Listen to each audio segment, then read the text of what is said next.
পৌষের শীত মোষের গায়ে মাঘের শীতে বাঘ পালায়। প্রবাদটি এবার যেন খাটছে না প্রকৃতির সাথে। মাঘের শুরুতে হাড় কাঁপানো ঠান্ডার বদলে অনুভূত হচ্ছে উষ্ণতা।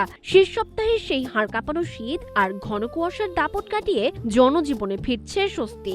ফলে মাঘের শীতে বাঘে আর কাঁপছে না। কিন্তু কেন হঠাৎ এই পরিবর্তন?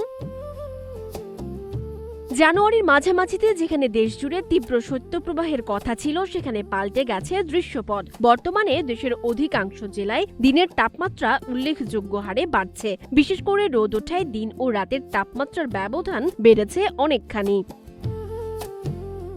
আবহাওয়া অফিসের তথ্য মতে শুক্রবার দেশের সর্বনিম্ন তাপমাত্রা তেঁতুলিয়ায় 8.5 ডিগ্রি সেলসিয়াস রেকর্ড করা হলেও টেকনাফে তা ছিল 29.3 ডিগ্রি।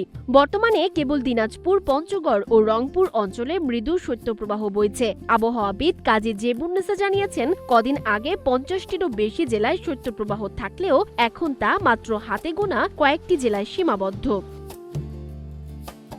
বিশেষজ্ঞদের মতে আকাশ পরিষ্কার থাকায় সূর্যের তাপে দিনের বেলা উষ্ণতা বাড়ছে। ঢাকায় আগামী এক সপ্তাহ তাপমাত্রা এমনই থাকতে পারে। মাঘের শুরুতে শীতের এমন ঝিমিয়ে পড়ায় মনে হচ্ছে হাড় কাঁপানো সেই পরিস্থিতি আর ফেরার সম্ভাবনা নেই। চলতি মাসের শেষের দিকে তাপমাত্রা আরও বাড়তে পারে, যা শীত বিদায়ের ইঙ্গিত দিচ্ছে। উত্তরের হিমেল হাওয়ার গতি কমে আসায় জনজীবনে স্বস্তি ফিরলেও শেষ রাত থেকে সকাল পর্যন্ত হালকা কুয়াশা অব্যাহত থাকতে পারে।